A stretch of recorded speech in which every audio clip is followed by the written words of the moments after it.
Professional BS programme. ఇది కేవలం degree కాదు, మీ ఫ్యూచర్ కెరీర్ కి డైరెక్ట్ గేట్వే. పూర్తి వివరాలకు వెంటనే స్క్రీన్ పై కనిపిస్తున్న నంబర్స్ కి కాల్ చేయండి. జమున గారి గురించి, ఆమె జీవితంలో పడ్డ కష్టాల గురించి, ఆమె జీవితంలో పడ్డ కష్టాల తర్వాత ఎన్నో సుఖాలు ఉన్నాయి. అట్ ది సేమ్ టైం ఒక బోల్డ్ లేడీగా ఒక పేరు తెచ్చుకున్న ఎవర్ గ్రీన్ హీరోయిన్ అంటే జమున గారి పేరు తప్పకుండా చెప్తారు అందరూ.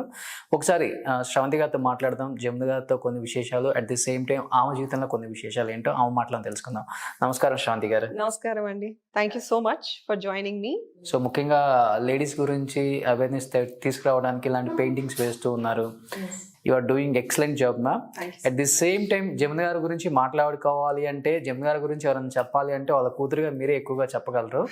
సో అమ్మగారు ఇండస్ట్రీలోకి వచ్చిన తర్వాత మాకు తెలియదు, మేము చిన్నపిల్లలు అసలు పుట్టలేదు కూడా.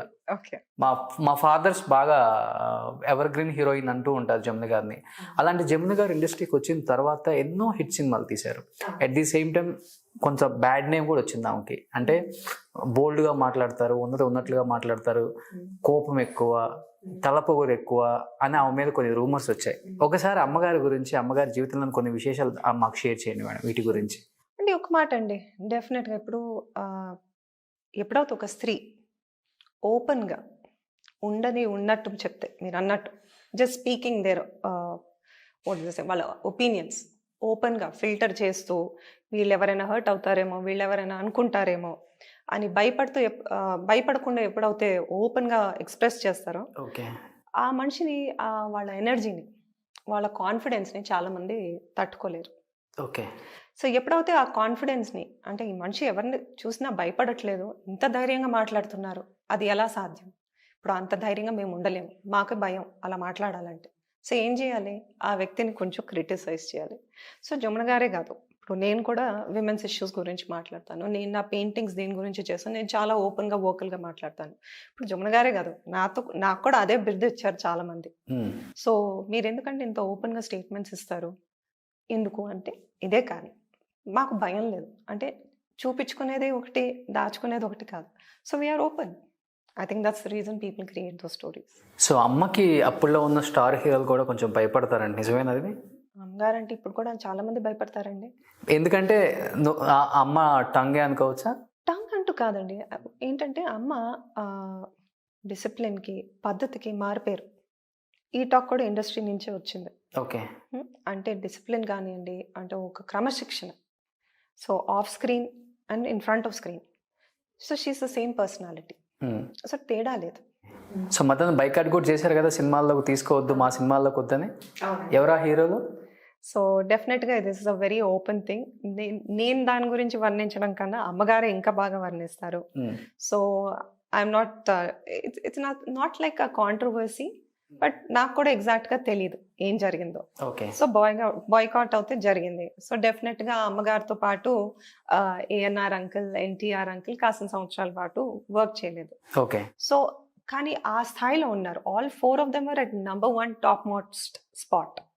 So despite the fact that I think ANR uncle, NTR uncle, అమ్మగారు కలిసి యాక్ట్ చేయకపోయినా దోస్ couple of years, నాకు ఎగ్జాక్ట్గా టైం డ్యూరేషన్ తెలీదు, ఆ time gap suppose it's 2-3 years also, ఆమె సక్సెస్ఫుల్గా ఆమె పొజిషన్ ఆమె రీగెయిన్ చేసి ఆ పొజిషన్లోనే ఉన్నారు. ఎప్పుడు దిగలేదు, ర్యాంకింగ్ దిగలేదు అమ్మగారు.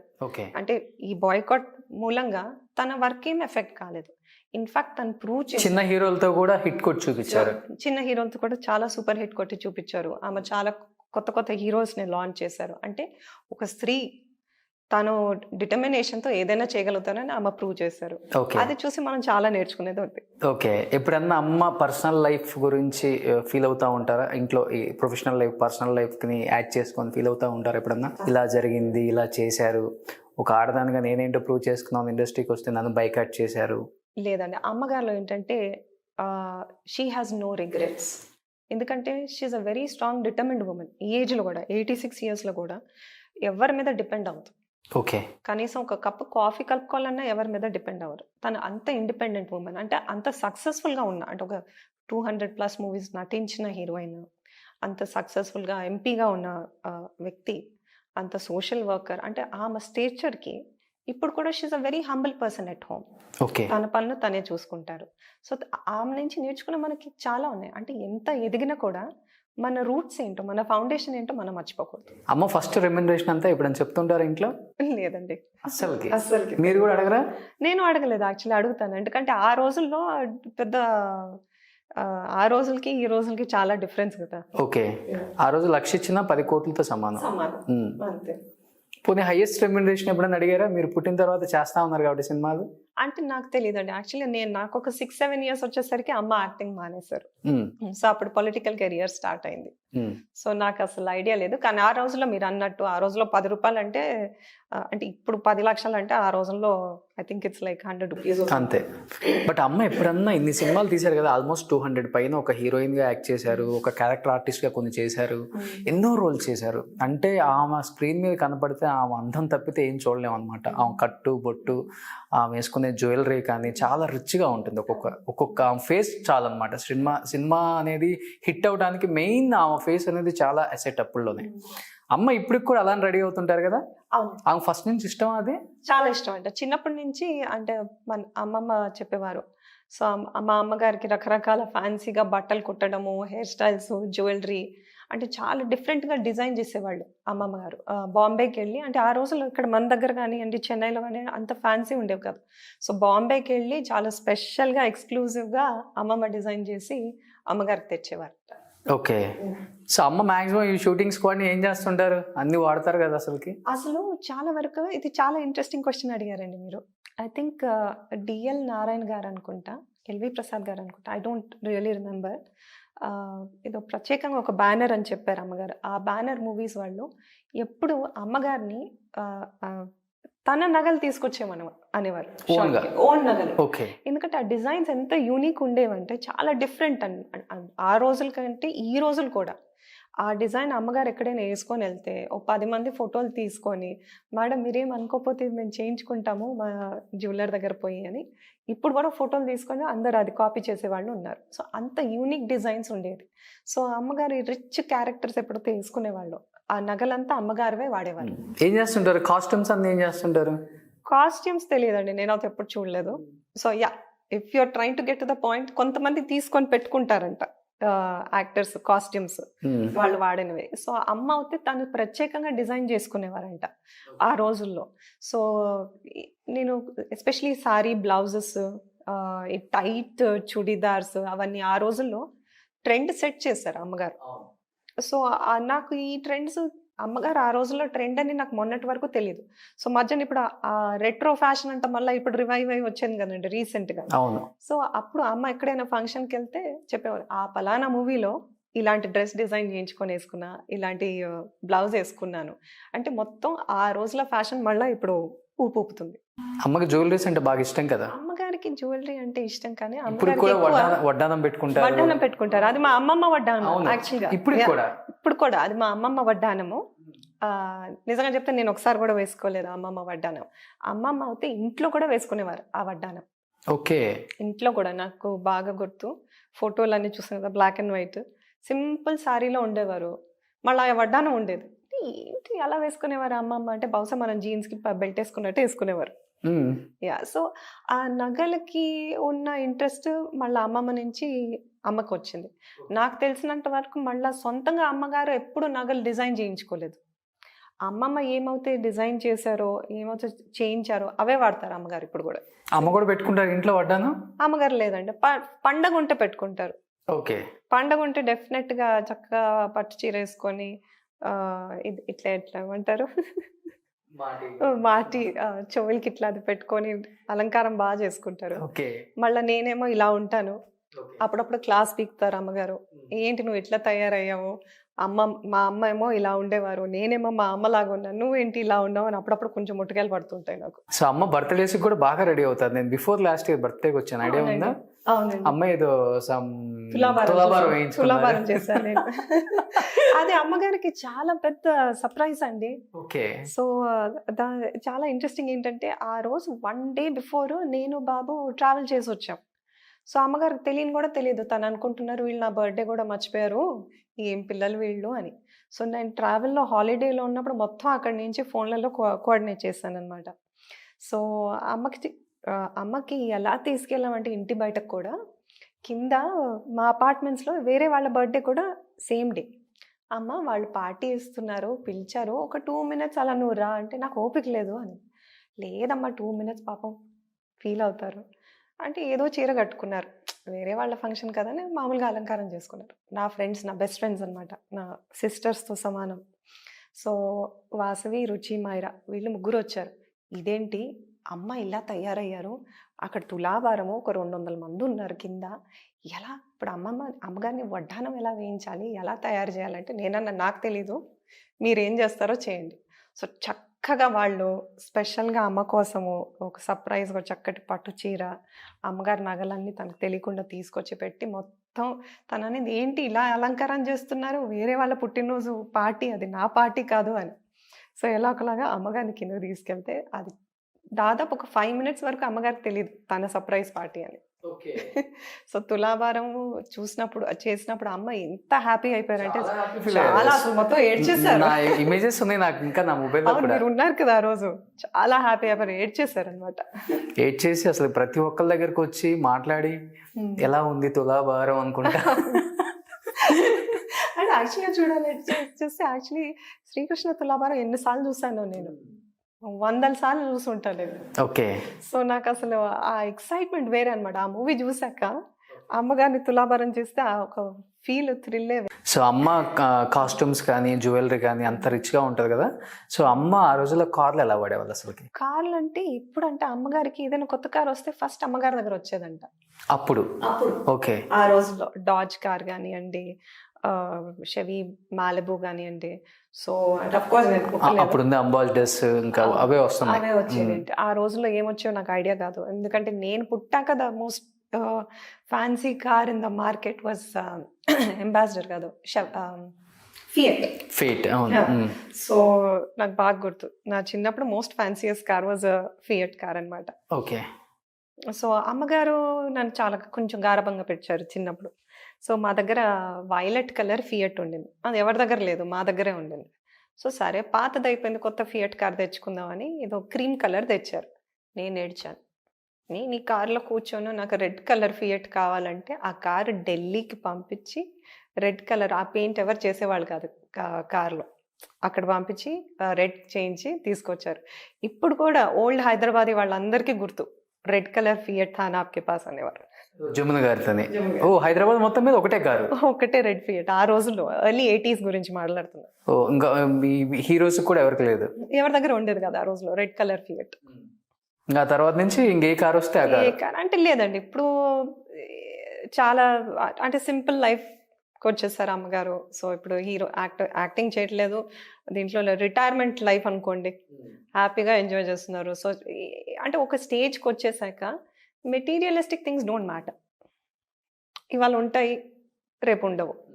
సరే ఇవాళ నా దగ్గర ఫర్ ఎగ్జాంపుల్ మర్సిడీస్ తీసుకున్నాను, రేపు మోజుపోయింది ఆడీ తీసుకున్నాను, మోజుపోయింది బెంట్లీ తీసుకున్నాను, మోజుపోయింది ఇంకొకటి తీసుకుంటా. ఎంతకాలం అలా ఉంటాం మనం? ఓకే. సో ఎప్పుడు ఒక మనిషి హ్యాపీగా ఉండాలంటే మెటీరియలిస్టిక్ సామాన్ల మీద అటాచ్మెంట్ లేకుండా ఉన్న వాళ్ళే they'll be very happy and content. Okay. నేను ఇప్పుడు కారు గురించి ఎందుకు అడిగానంటే ఎస్పెషల్లీ ఆ రోజుల్లో అమ్మ దగ్గరే ఉంది ఫీట్ రెడ్ కలర్. అప్పుడు కలర్స్ కూడా ఇక్కడ ఉండదు, మనం అక్కడికి వెళ్ళే తీసుకురావాలి. ఇప్పుడున్న కొంతమంది స్టార్ హీరోస్ అప్పుడు ఏదైనా ఒక ఫంక్షన్ ఉన్నా, ఏదైనా బయటికి వెళ్ళాలన్నా, ఒక ఈవెంట్ అయినా అమ్మకు కాల్ చేసి స్పెషల్గా మీ కారు ఈరోజు కావాలండి, మేము బయటికి వెళ్ళి కొంచెం ఒక ట్రిప్ ఉంది వెళ్ళి వస్తామని కూడా కార్ తీసుకెళ్తారంట అప్పుల్లో. ఆ రోజుల్లో అవును. అమ్మగారి ఐ థింక్ ఒకటేమో మాలిబు, ఒకటి నాకు బాగా గుర్తు, ఎందుకంటే నేను పుట్టినప్పుడు ఆ మాలిబు కూడా ఉండేది. ఇంకోటి ఏదో డాజ్ అండి, సో అది నాకు సరిగా గుర్తులేదు. ఆ 2 కార్లు చాలా మూవీస్లో వచ్చాయి అమ్మగారు. అవును, చాలా మూవీస్లో వచ్చాయి. అంటే ఐ థింక్ ఒకటి కలెక్టర్ జానకి ఒకటి, సో 2-3 మూవీస్లో అమ్మగారు కార్స్ వచ్చాయి. సో అమ్మ లైఫ్ స్టైల్ డిఫరెంట్గా ఉంటుంది అసలుకి. అమ్మగారు లైఫ్ స్టైల్ చాలా డిఫరెంట్, చాలా దర్జా. అంటే ఇప్పుడు ఏమైందంటే అమ్మగారు సింపుల్గా ఉన్నారు, ఆ సింపుల్లో కూడా దర్జాగానే ఉంటారు. సింప్లిసిటీ అడాప్ట్ చేసుకున్నారు కదా, సో అప్పటి నుంచి దాంట్లో ఉన్న దాంట్లోనే చాలా దర్జాగా ఉంటారు. సో బిఫోర్ ఈ ఇంటికి ముందు కూడా దాదాపు 2000 పైన గజాలు పాత ఇల్లు కూడా. అవును, అది దానికి చాలా ఇంట్రెస్టింగ్ స్టోరీ అండి. యాక్చువల్లీ ఆ రోజుల్లో ఇప్పుడు కొనుక్కున్నారు 1960s కొనుక్కున్నారనమాట. మా నాన్నగారు 1962 ఏదో లేకపోతే ఎండ్ ఆఫ్ ఓ ఆయనకి 1950s. కూడా ఒక పెద్ద స్టోరీ ఉంది. మా నాన్నగారే బ్రదర్, కజిన్ బ్రదర్ అనమాట, బీపీఆర్ విఠల్ గారు నాన్నగారు కలిసి ఆ ఇల్లు తీసుకున్నారనమాట. సో ఆ రోజుల్లో బంజారా హిల్స్లో కేవలం 5 houses ఉండేవండి. 5 అంటే 5 houses అంట నాన్నగారు వాళ్ళు చెప్పేవాళ్ళు. సో ₹2 గజంకి కొన్నారు ఆ రోజుల్లో. ఒక నవాబ్ ₹2 గజం. ₹2 గజం. ఎందుకంటే నాన్నగారును మా దొడ్డప్ప గారు, విఠల్ దొడ్డప్ప గారు కలిసి పెరిగారు. పక్క పక్కనే ఉందాము అని ఆ ఇల్లు తీసుకున్నారు. సో అప్పుడు అమ్మ మ్యారేజ్ అయింది, చెన్నై నుంచి ఇక్కడ షిఫ్ట్ అయ్యారు. సో నేను 1980లో పుట్టాను. 80sలో కూడా ఆ రోడ్లో మహా అంటే ఒక 7-8 హౌసెసే ఉండేవి. సో ఆఫ్టర్ 5 o'clock గేట్ దాటి బయటికి వెళ్ళడానికి లేదు, భయపడేవాళ్ళు. అమ్మగారు నాన్నగారు అవుతే 5:30 అయిందంటే మ్యాక్సిమం ఇంట్లో వచ్చేసేయండి. కాంపౌండ్లో ఆడుకుంటాను, గార్డెన్లో ఆడుకుంటానన్నా భయపడేవాళ్ళు, ఎవరైనా తోడు ఉండాలి అని. అంటే ఆ రోజుల్లో అంత స్కేరీ కదండి, అంత పెద్ద రోడ్లు, గుట్టలు, చెట్లు, పాములు. ఇంకా నేను చాలా చిలిపిదాన్ని, పాములు వచ్చేవి, వాటి వెనకాల నేను పరిగెట్టేదాన్ని. అవి నా ఇంట పరిగెట్టడం కాదు, నేను వాటి వెనకాల పరిగెట్టేదాన్ని. సో రకరకాల జంతు జీవాలు కూడా వచ్చేసేవి ఇళ్ళల్లో ఆ రోజులో. ఉంచారు ఆ హౌస్ ఇప్పుడు? లేదండి, వేరే ఇంటికి వచ్చేసాం ఇప్పుడు వేరే ఇంటికి వచ్చేసారు. ఆ ఇల్లు అయితే అలానే ఉంది. లేదండి, అది అలా ఉందో నాకు తెలియదు ఇప్పుడు కానీ. సో ఐ థింక్ ఆ ఇల్లు అయితే ఇప్పుడు అది అక్కడ పెద్ద మాల్ అయిపోయి ఉంటుంది అయితే. అదే ఉంటుంది ఇప్పుడు. అంత కాంక్రీట్ లైఫ్ కదండి. అవును, అంత కాంక్రీట్ లైఫ్. కానీ అమ్మకి ఎప్పుడు నా చిన్నప్పటి నుంచి అమ్మకు ఒక విచిత్రమైన కోరిక ఉండేది.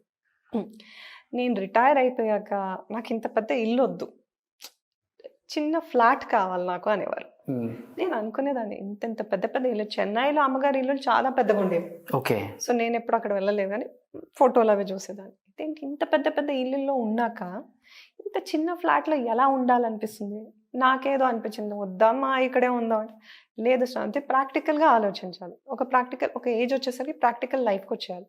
సో దీని ముందు ఎలా జాయింట్ ఫ్యామిలీ ఉండేది, గ్రాండ్ పేరెంట్స్, అత్తలు, మామలు, జాయింట్ ఫ్యామిలీస్ ఎక్కువ. ఒక పెద్ద ఇంట్లో ఒక 10 మంది ఉంటేనే దానికి ఒక కళ. ఇప్పుడంతా న్యూక్లియర్ ఫ్యామిలీస్, పెళ్ళైతే వేరే ఫ్యామిలీ. దాంట్లో అంత పెద్ద ఇంట్లో అస్సలు ఏమంటారు, ఆ వైబ్స్ రావు, ఓకే, హ్యాపీనెస్ కూడా రాదు అన్నారు. సో యాక్చువల్గా అమ్మ అన్నది ఈ పాయింట్ కరెక్ట్ అండి. ఎందుకంటే ఎప్పుడైతే మేము అపార్ట్మెంట్లో షిఫ్ట్ అయ్యాము ఒక 5 years బ్యాక్, అమ్మ చాలా పిచ్చి పడింది. అంతే అంటే సరే అన్న. నాకు అసలు టెన్షన్ లేదండి. దీని ముందర 11 doors ఉండేవి ఆ ఇంట్లో. అప్పుడప్పుడు అర్ధరాత్రి నిద్ర లేచి సౌండ్ వేసామా లేదా, ఆ తలుపేసానా లేదా, ఈ తలుపేసానా లేదా అని ఒక టెన్షన్ వచ్చేది. నాకు ఇప్పుడు ఎంత హ్యాపీ అంటే, ఒక తలుపు వేసేసాను తెలుసు, హ్యాపీగా పడుకోవచ్చు. సో 11 తలుపు నుంచి ఒక తలుపుకి వచ్చేసాము. సో ఎప్పుడైతే ఒక తలుపుకి వచ్చేసామో రిలాక్సేషన్ ఎక్కువ అయిపోయింది నాకు. సో టెన్షన్ లేదు, ఇదేసామా అదేసామా లేదండి. సూపర్ అనమాట మీరు. సింప్లిసిటీ ఇస్ ద కీ అండి టు హ్యాపీనెస్. ఇది నాన్నగారిదా ఈ స్టైల్ అంతా, లేకపోతే అమ్మదైతే ఈ స్టైల్ కాదు? నాన్నగారు డెఫినెట్ గా నాన్నగారు. లవ్ మ్యారేజ్ అమ్మదంది? లేదండి, అమ్మ నాన్న లవ్ అరేంజ్డ్ మ్యారేజ్. ఎలా అసలు వాళ్ళ పెళ్లి? సో యాక్చువల్గా అయితే ముందు స్టార్టింగ్ నుంచి యాక్చువల్లీ అమ్మమ్మ గారు, తాతగారు they were against love marriages. And also అమ్మ కూడా అంత బిజీ స్కెడ్యూల్లో. సో షీ వాజ్, మీరు చూడండి, మీరు చేసుకోమంటే చేసుకుంటా, ఓకే, గ్రాండ్ పేరెంట్స్తో చెప్పారు మీరు చేసుకోమంటే చేసుకుంటా, మీరు ఏమైతే రిసెర్చ్ చేయాలో అంతా చూసుకోవాలో అన్నీ చూసుకోండి అని. సో ఫస్ట్ మా నాన్నగారు చెప్పేవారు, అమ్మగారు కూడా చెప్పేవారు. నాన్నగారు ప్రొఫెసర్ అనమాట, జువాలజీ. ఆ రోజుల్లో ఏమో నాన్నగారు తిరుపతిలో ప్రొఫెసర్గా చేసేవారు, పిహెచ్డి చేసేవారు. అమ్మగారికి పెద్ద ఫ్యాన్ అంట. ఓకే, సూపర్ ఫ్యాన్ అంట. నాన్నగారు అన్ని సినిమాలు చూసేవారట. సో మా ఫ్యామిలీ సర్కిల్లోనూ ఎవరో అరేంజ్ చేశారు పెళ్లి చూపులు. సో పెళ్లి చూపులప్పుడు అమ్మగారు వచ్చి కూర్చుంటే నాన్నగారికి భయం వేసేసిందంట. అంత పెద్ద హీరోయిన్ అని ఇలా భయపడిపోయారంట.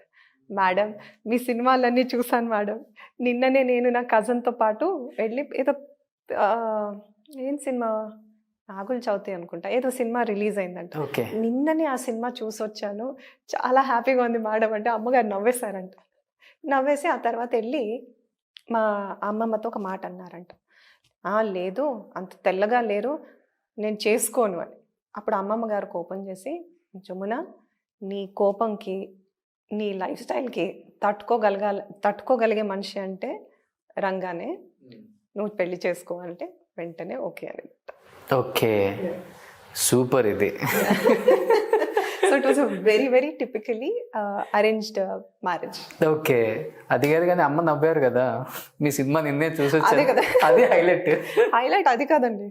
సో ఫస్ట్ టైం పెళ్లి చూపులకి వెళ్ళినప్పుడు మేడం గారు అని పిలిచారు. పెళ్లి తర్వాత కూడా అప్పుడప్పుడు మేడం అనే పిలిచేవారు. ఓకే, సో అది అలవాటు అయిపోయి ఇప్పుడు నేను కూడా అమ్మగారిని ఏదైనా పని చేయమని అన్నారు అనుకోండి, శ్రవంతి తీసి అక్కడ పెట్టాను, ఓకే మేడం అంటాను నేను కూడా. ఇప్పుడు మా బాబు కూడా ఓకే మేడం అంటాడు. అమ్మగారికి ముద్దు పేరు ఇప్పుడు మేడం అన్నమాట. సో అమ్మకి పెట్స్ అంటే కూడా బాగా ఇష్టం. చాలా ఇష్టం. ఆల్మోస్ట్ ఇండస్ట్రీలో అప్పుడు అందరి ఇంట్లో ఉన్న డాగ్స్ అన్ని అమ్మ డెలివరీ చేసి పంపించినాయి. అవును. ఫోన్ చేసేస్తారు, మీ డాగ్ డెలివరీ అయిపోయిందా, ఎన్ని జర్మన్ షిఫర్స్, ఎన్ని. ఇది ఎక్కడి నుంచి వచ్చింది అమ్మకి అసలుకి? అవును, అమ్మగారికి చాలా ఇష్టం అండి, చిన్నప్పటి నుంచి చాలా ఇష్టం అంట యానిమల్స్. మూవీస్ లో ఉన్నప్పుడు అయితే 32 కుక్క పిల్లలు ఉండేవి అమ్మగారికి ఇంట్లో. బా, ఆ 32 కుక్క పిల్లల్ని చూసుకోవడానికి వేరేగా ఒక 3-4 మనుషులు ఉండేవారు. కుక్క పిల్లలతో సహా పిల్లులు కూడా ఉండేవి. అవి ఎలా కలిసిమెలిసి ఉండేవి నాకు తెలీదు. అది కాకుండా ఒక గుర్రం కూడా ఉండేది అమ్మగారికి. అప్పుడులోనే ఒక గుర్రం ఉండేది. ఆ గుర్రం కూడా ఏదో సినిమాలో కూడా యాక్ట్ చేసింది. ఓకే, అమ్మే హార్స్ రైడింగ్ చేస్తారా? ఆమె చాలా బాగా హార్స్ రైడింగ్ చేసేవారు. యాక్చువల్గా ఒక మూవీ కోసం స్టార్ట్ చేశారు హార్స్ రైడింగ్. ఆ తర్వాత పెట్ లాగా కూడా కళ్యాణి, ఆ గుర్రం పేరు కళ్యాణి అని గుర్రం పెట్టుకున్నారు. సో చాలా సంవత్సరాలు పెంచుకున్నారు ఆ గుర్రాన్ని. సో అలాగే ఒక ఇంట్రెస్టింగ్ స్టోరీ చెప్పారు. అమ్మ దగ్గర ఒక ఉడత ఉండేది. అంటే రెగ్యులర్ ఉడత కాదు, ఇంత పెద్ద ఉడత అండి, చాలా తమాషా ఉంది. దాని తోక ఎంత పెద్దగా ఉండేది, నల్లగా ఉండేది. అది కూడా కొన్ని సినిమాల్లో యాక్ట్ చేసింది అమ్మగారితో పాటు. సో ఏదో అడవిలో వెళ్ళారంట షూటింగ్కి. సో ఈ ఉడత మదర్ని చంపేసి ఈ ఉడతని కేజీలో తీసుకొని ఎవరో వెళ్తున్నారు. వాళ్ళని పట్టుకున్నారు అమ్మగారు. ఏంటది కేజీలో చూపి అని. ఇంత బుజ్జి ఉడత అనమాట. దాన్ని వండుకొని తింటారంట వాళ్ళు. అవును, ఉడతలు తింటారు, నాకు తెలీదు. సో దాన్ని అమ్మగారు రెస్క్యూ చేశారు. ఇంకేం చేయాలి, చిన్న ఉడత, దాన్ని వదలడానికి లేదు. ఫారెస్ట్లో వదిలేస్తే ఇంకేదో గద్దనో ఏదో ఒకటి తినేస్తుంది దాన్ని. ఇంటికి తీసుకొచ్చి పెంచారనమాట ఆ ఉడతని. సో ఆ ఉడత కూడా ఎంత వెల్ ట్రైన్డ్ అంటే చాలా మూవీస్ లో కూడా యాక్ట్ చేసింది. ఓకే, సో కళ్యాణి కూడా చాలా మూవీస్ లో యాక్ట్ చేసింది. డాగ్స్ ఒక మిక్కీ అని, ఒక రాజా అని 2 కుక్క పిల్లలు ఉండేవి. ఒకటి వైట్, ఒకటి బ్లాక్ పామరేనియన్ అనుకుంటా. అవి 2 కూడా మూవీస్ లో యాక్ట్ చేసాయి. సూపర్. ఇప్పుడు ఉన్నాయా ఇంకా డాగ్స్? ఇప్పుడు 2 ఉన్నాయండి. నా చిన్నప్పుడు 14 డాగ్స్ ఉండేవి. మీ చిన్నప్పుడు? నా చిన్నప్పుడు నాకు కూడా అమ్మ నుంచి, మా నాన్నగారి నుంచి వైల్డ్ లైఫ్ అంటే పిచ్చి వచ్చేసింది. నేను రోడ్డు మీద డాగ్స్ ఉంటే రెస్క్యూ చేసేదాన్ని. ఏ యానిమల్ అయినా ఇంజర్డ్ యానిమల్ ఉంటే రెస్క్యూ చేసి బ్లూ క్రాస్ లో వదలడమో లేకపోతే అడాప్షన్కి ఇవ్వడమో చేసేదాన్ని.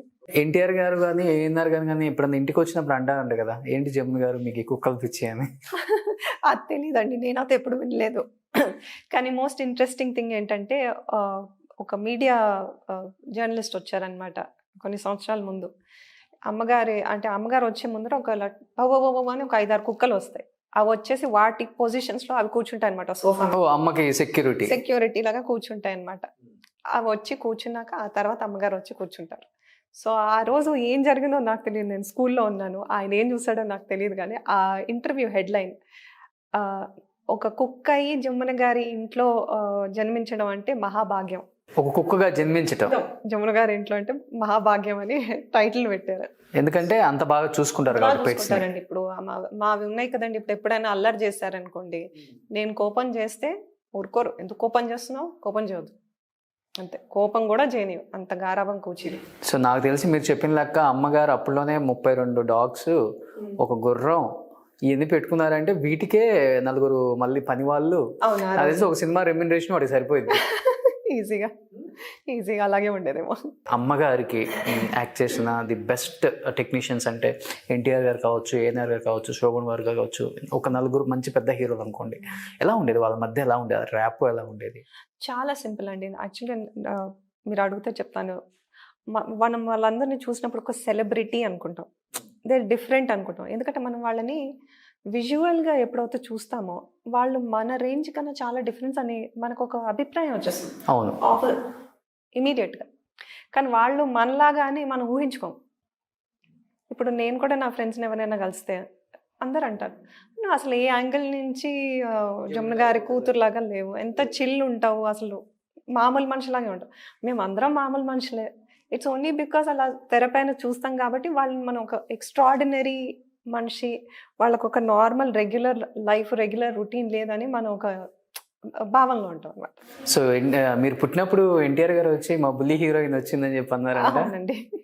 ఎప్పుడు అనేవారు. ఓకే. ప్రతిసారి నేను కలిసినప్పుడు అంతా అంకుల్ నన్ను ఒకసారి కూడా స్రవంతి అని పిలవడం వినలేదు. ఎక్కడ దూరం అన్నా నా వుడ్ బి హీరోయిన్ వచ్చింది దా దా అని పక్కన కూర్చోబెట్టుకునేవారు. So he was very affectionate. So మదర్తో పక్కన పెడితే మీతో ఎన్టీఆర్ గారికి బాగా గుర్తుండిపోయిన ఒక మంచి మెమరబుల్ మూమెంట్ అంటే ఏం చెప్తారు శ్రవంతి గారు? చాలా మెమరబుల్ మూమెంట్ అంటే రామానాయుడు అంకుల్ గారిది. I think it was studio launch ఏదో అయింది. సో నాకు I think I was 13-14 years old. అప్పుడు వెళ్ళాను అనమాట.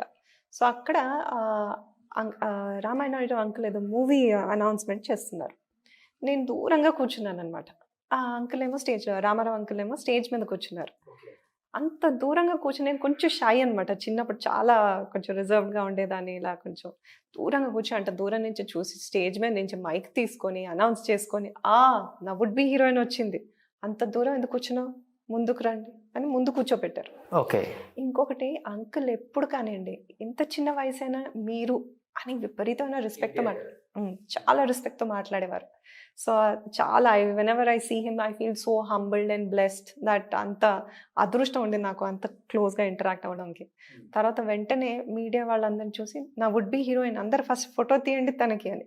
సో వెంటనే అందరు నా ఫోటోలు తీసారా. So that was such a thrilling feeling అనమాట. అంటే అంత పెద్దవారు ప్రత్యేకంగా చెప్పి ఫోటోలు తీయండి అని చెప్పడం it's definitely very humbling experience. Super. ఇంకొక చిన్న సంఘటన చెప్తాను ఏఎన్ఆర్ అంకుల్ గురించి. సో నేను ఎక్కువ ఈ మూవీ ఫంక్షన్స్ అంతా వెళ్ళేదాన్ని కాదు చిన్నప్పటి నుంచి. So I never was fascinated అనమాట. సో ఒకసారి ఏదో మ్యారేజ్కో దేనికో వెళ్ళామన్నమాట హోటల్కి. సో లిఫ్ట్లో కిందకు వస్తున్నాం. ఇట్ వాజ్ midnight 12 o'clock అనమాట. నేనేమో సగం నిద్రమత్తులో ఉన్నాను. సో ఏఎన్ఆర్ అంకుల్ ఇట్లా షాల్వ కప్పుకున్నారు, ఇలా మొత్తం షాల్వ కప్పుకున్నారు, పక్కనే నించున్నారు. గుర్తుపట్టలేదు నేను. అప్పటికి నేను అంకుల్ని చూసి ఒక 3-4 years ఏదో గ్యాప్ వచ్చింది. అంకుల్ కూడా కలవలేదు నేను చాలా రోజులు. సడన్గా చూసి ఏమమ్మాయి నన్ను గుర్తుపట్టలేదా అన్నారు. ఇట్లా ముసుగు తీసి సారీ గుర్తుపట్టలేదండి అన్న. ఇట్లా తీశారు. అప్పుడు నాకు అనిపించింది, అంటే షాక్ అయిపోయాను. నేను అంకుల్ని గుర్తుపట్టలేకపోయినా కూడా వారు నన్ను ఇన్ని సంవత్సరాలు చూడకపోయినా నన్ను గుర్తుపట్టి ఎలా ఉన్నావు అని పలకరించారు. సో అంటే వీళ్ళు ఎంత మనం నేర్చుకునేది ఏంటంటే వీరందరూ ఎంత ఎదిగినా కూడా they are so humble human beings. So we have to learn so much. Even though అమ్మగారికి చిరంజీవి గారికి కూడా మంచి రిలేషన్, వెరీ నైస్ ర్యాప్ అండి. నాన్నగారు చనిపోయినప్పుడు రావటం కానీ. సో ఆ తర్వాత జనరేషన్ మీ ఏజ్ గ్రూప్లో మీకు బాగా క్లోజ్గా ఉండే సర్కిల్ ఇప్పుడున్న హీరోస్ అంటే ఎవరు మేడం? అంటే నేనంటే స్టార్టింగ్ నుంచి I never grew up in the film industry. Okay. In that circle మీరు కంప్లీట్గా వేరు. నేను కంప్లీట్గా వేరు. My usually just my school friends and my college friends. Even now I'm the same thing. Even from my art industry నేను అంటే ఎవరితో క్లోజ్గా ఉండను. అంటే జస్ట్ వర్క్ అంతా వర్క్ దాకే. సో మా ఫాదర్ మదర్ ఎప్పుడు ఒకటి అనేవారు. సో వర్క్ రిలేషన్షిప్ పర్ఫెక్ట్గా ఉండాలంటే వర్క్ రిలేషన్షిప్గానే మెయింటైన్ చేయాలి. ఫ్రెండ్స్ లాగా మారితే ఏదో ఒక మిస్అండర్స్టాండింగ్స్ వస్తాయి. సో నేను ఎప్పుడు నా ఇంట్రాక్షన్ ఫిల్మ్ ఇండస్ట్రీలో లేదు. ఇప్పుడు ఆర్ట్ ఇండస్ట్రీలో ఉన్నా కూడా I just maintain it very professionally. So ఇప్పుడు కూడా నా ఫ్రెండ్స్ ఎవరంటే నా స్కూల్ నుంచి ఎల్కేజీ నుంచి 1st, 2nd grade నుంచి ఎవరైతే ఉన్నారో వాళ్ళే. So they are my closest friends. So ఇప్పుడు కూడా my friends are from very different industries. So కొంతమంది మ్యూజిషియన్స్ ఉన్నారు, కొంతమంది మోడల్స్ ఉన్నారు.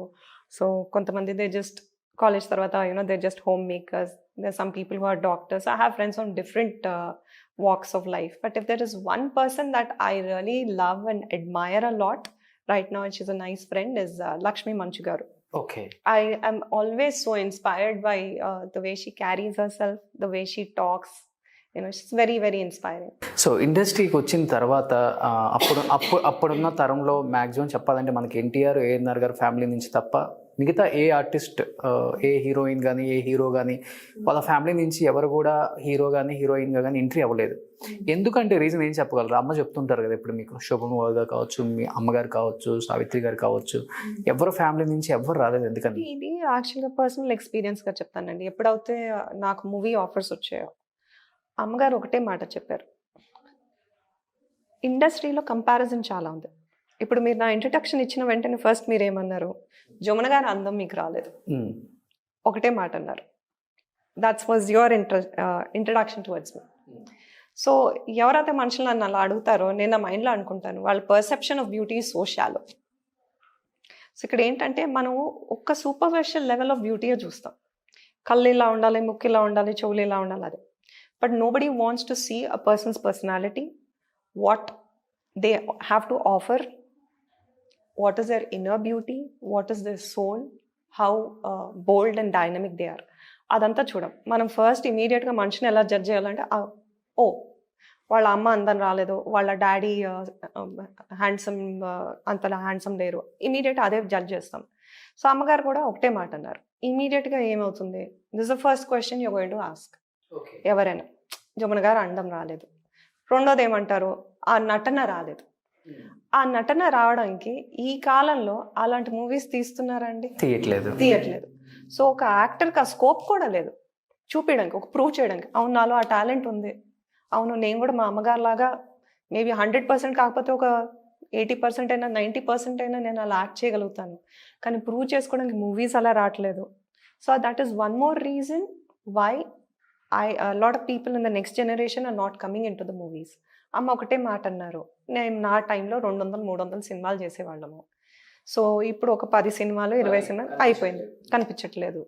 సో ఆ రిస్క్ తీసుకొని, do you want to step into it? I said no, I don't want to.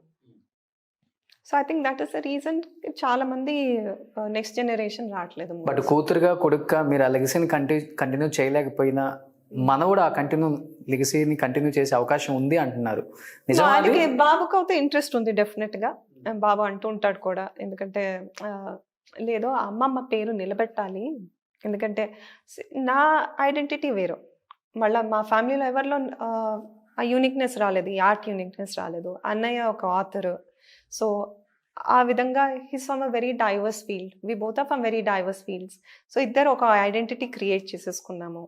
So బాబు మాత్రం అంటూ ఉంటాడు, నేను డెఫినెట్గా అమ్మమ్మ పేరు నిలబెట్టాలి అంటే రేపు అమ్మమ్మను మర్చిపోకూడదు ఎవరు. సో మర్చిపోకూడదు ఉండాలంటే ఇంకొక తరం రావాలి. సో బాబు డెఫినెట్గా డిటర్మిన్డ్. అమ్మకు కూడా ఇంట్రెస్ట్ ఉందా వాడిని తీసుకురావాలని? బాబు ఎంకరేజ్ చేస్తారండి. అమ్మ ఎప్పుడు కానివ్వండి, ఎవరు ఏ ఫీల్డ్ అయినా ఎందుకోవాలంటే డిసెంకరేజ్ ఎప్పుడు చేయలేదు. ఓకే, డెఫినెట్గా చేయాలి. బట్ అమ్మ is very particular, education is first most priority.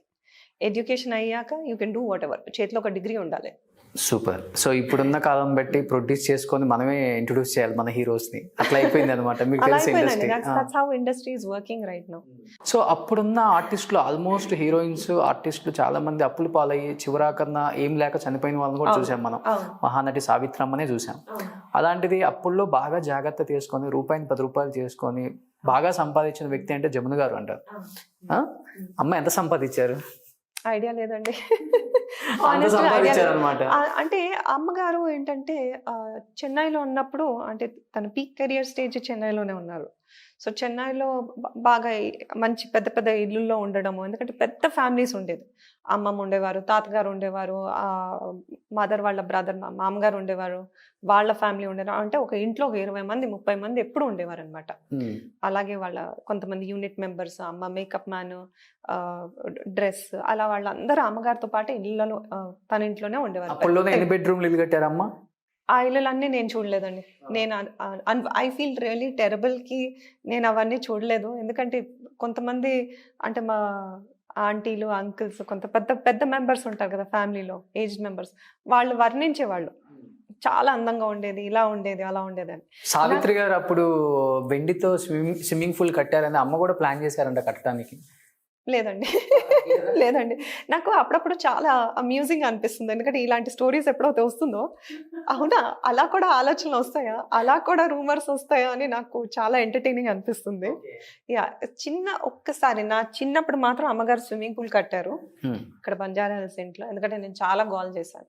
గోల కూడా కాదు, అంటే ఆ రోజుల్లో పెద్ద పెద్ద ట్యాంక్స్ ఉండేవి, సిమెంట్ ట్యాంక్స్, దాంట్లో నీళ్లు పోసి చెట్లకు నీళ్లు పోసేవాళ్ళు. ఎందుకంటే గుట్టలు కదా, నీళ్ళు ఎక్కువ వచ్చేవి కాదు. అమ్మగారికి చాలా ఇష్టం గార్డెన్ అంటే. సో 2-3 రోజులకు ఒక వాటర్ ట్యాంకర్ వచ్చి వాటర్ పోసేది.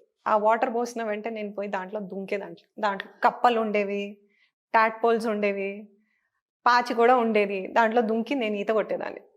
సో అది చూడలేక భరించలేక ఒక చిన్న స్విమ్మింగ్ పూల్ కట్టారు నా కోసం. ఓకే.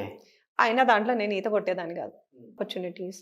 సో ఈ ఒక్కటి ఫర్ ఎగ్జాంపుల్ ఒక కెరియర్లో ఉన్నారనుకోండి, సడన్గా మధ్యన బోర్ అయిపోతారు, లేకపోతే they see an opportunity which is better, so దాంట్లో జంప్ అయిపోతారు. సో ప్రోగ్రెస్ అన్నది ఇట్స్ నాట్ స్టడీ. సో ఇటు అటు దుంకుతున్నాం కాబట్టి we're not able to become a legend in one place. So last and ఫైనల్గా శ్రవంతి గారు, సో ఇంకేంటి మీ కార్యాచరణ ఏంటి? ఇలా పెయింటింగ్స్ వేసుకుంటూ ఇలానే ఉంటారా, లేకపోతే ఏదైనా ప్రొడ్యూసర్గా ప్లాన్స్ ఉన్నాయా?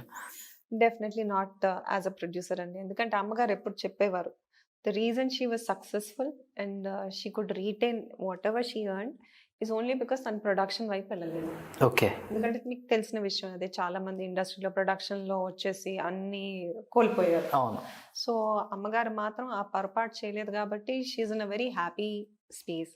Production is not my thing. Yes, production అనేసరికి I did produce couple of performances, movies కాదు. త్వమేవాహం అని ఒక పర్ఫార్మెన్స్ చేశాను, performance art. So it's like a theatre play అనమాట. సో పర్ఫార్మెన్స్ ఆర్ట్ అంటే నాకు చాలా ఇష్టం. సో అది చేశాను. అవే ప్రొడక్షన్ కేవలం అదే చేశాను అనమాట. Thank you so much so much అండి, చాలా ఎంజాయ్ చేశాను. నమస్కారం. Thank you madam. Thank you.